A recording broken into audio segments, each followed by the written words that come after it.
भारत का राष्ट्रगान जन गण मन अधिनायक जय और राष्ट्रगीत वंदे मातरम क्या भारत राष्ट्रवाद या भारत माता का राष्ट्रबोध कराता है? हम इस पर चर्चा करने जा रहे हैं। भारत के केंद्रीय गृह मंत्री अमित शाह इन्होंने फरवरी 2026 में एक आदेश जारी किया और वंदे मातरम जो राष्ट्रगीत है उसके पूरे 6 स्टैंजा गाने का उसमें अनिवार्य कर दिया है।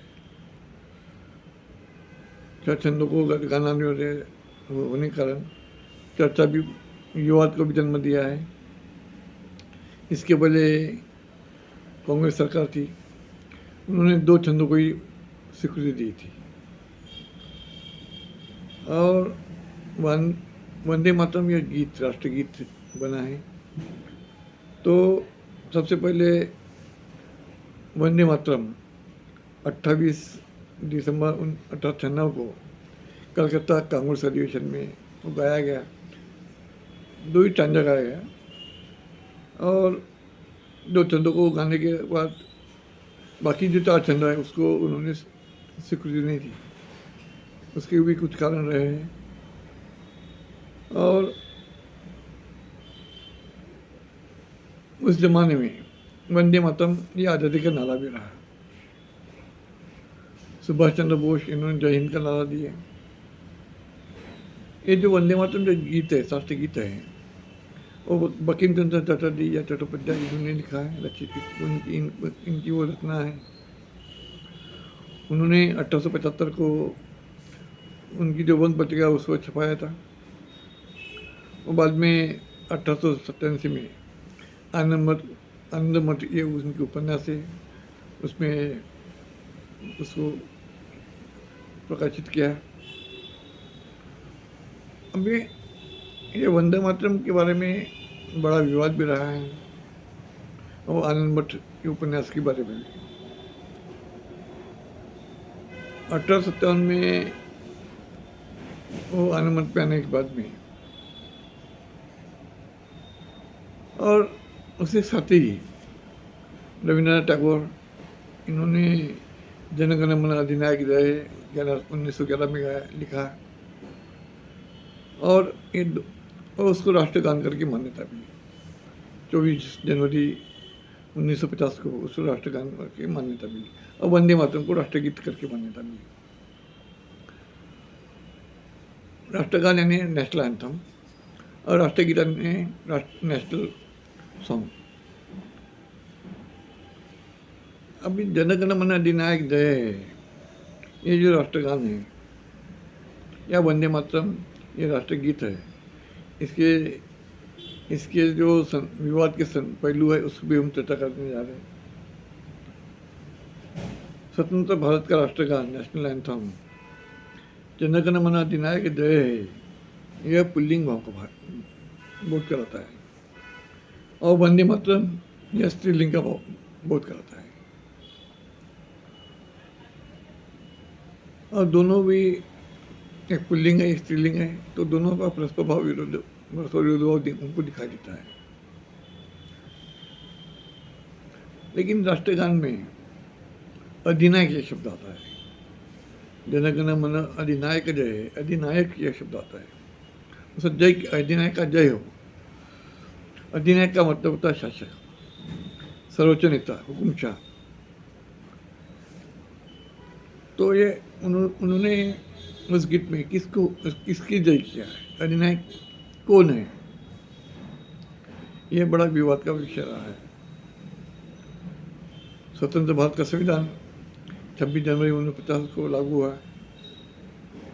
उन्होंने मूलभूत अधिकार को प्रदान किया। उसमें अनुच्छेद 12 से लेकर 35 का संदर्भ आता है और अनुच्छेद 14 में समानता की बात की गई है। सभी लोग, राष्ट्रपति हो, प्रधानमंत्री हो या सामान्य व्यक्ति, सब समान है। स्त्री या पुरुष हो वो सब समान है, यह भारतीय संविधान ने कहा है। उसके बाद ये 1900 अनुच्छेद 19 भारत के कुछ अधिकार जो मूलभूत अधिकार प्रदान करता है। अनुच्छेद 25 धर्म स्वतंत्रता देता है। और भारतीय संविधान धर्मनिरपेक्ष है, सेकुलर है। और भारतीय संविधान ये है वी द पीपल कहता है, we the people of India. अर्थात धर्म विशेषता, जाति विशेषता, प्रांत विशेषता, लिंग विशेषता को कोई महत्व नहीं दिया है, वो सब समान है। तो इसमें जय हो अधिनायक का जय हो एक किसको कहा गया है? क्योंकि भारतीय संविधान ने धर्मनिरपेक्षता, प्रजातंत्र को लोकतंत्र माना थी। भारतीय संविधान ने प्रजातंत्र को, लोकतंत्र को, डेमोक्रेसी को स्वीकृति दी है। और 1911 में ब्रिटिश सम्राट पंचम जॉर्ज भारत आए। उनकी पत्नी क्वीन मेरी के साथ में भारत आए थे। तो कहा जाता है उनके सम्मान में, पंचम जॉर्ज और उनके सम्मान में वो गीत लिखा गया। एक आरोप रविंद्रनाथ टैगोर पर हुआ है।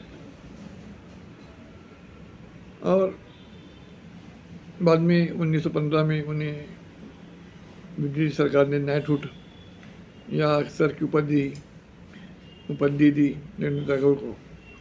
और 1913 में उसके पहले उनको नोबेल अवार्ड स्वीडिश सरकार ने दिया। तो उस पर बहुत कुछ चर्चा भी रही है।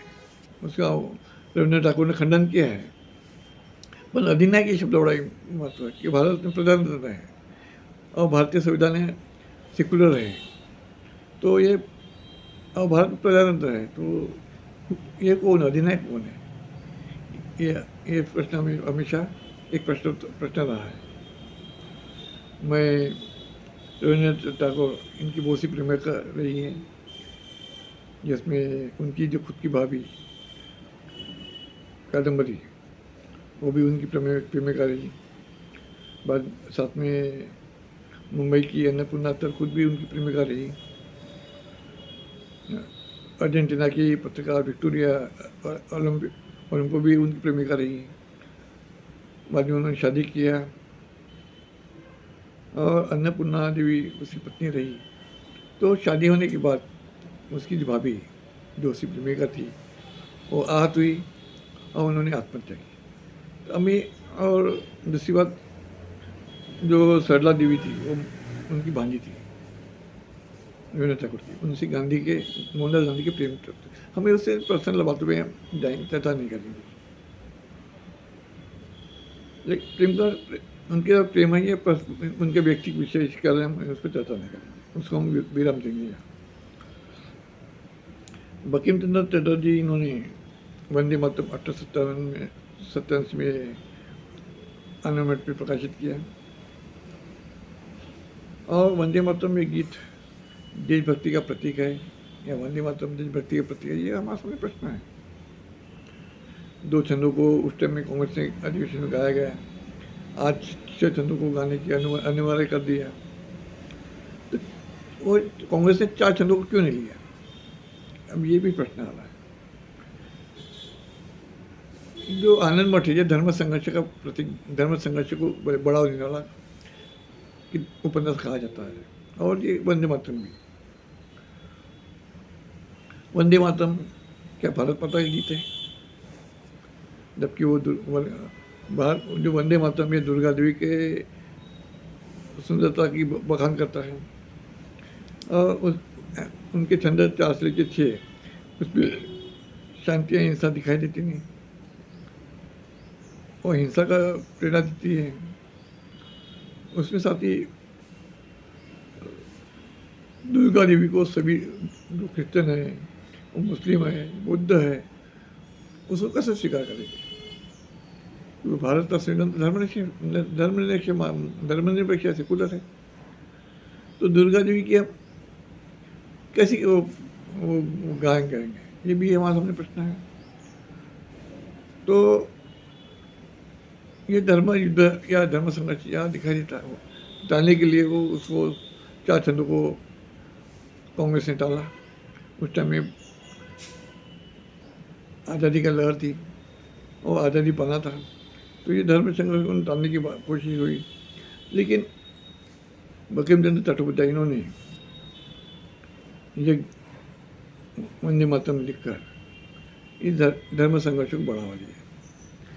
बंकिम चट्टोपाध्याय चटर्जी ये 33 साल अंग्रेज सरकार में अधिकार रहे हैं। उसके पहले वो स्कूल में कॉलेज पढ़ रहे थे, तब वो फेल हुए थे सब लोग, तो उनको ग्रेस मार्क देके पास किया गया। उनके बाद में CI का भी सम्मान दिया गया, जो उनको यानी एकता, ये जो है एकता के लिए बाधक होता है, दिखाई देता है। तो ये जो प्रश्न आ रहे हैं, ये बड़े कठिन प्रश्न है, जो भारत की एकता खड़ा करके घातक होते हैं। तो उनको हमें क्या करना चाहिए?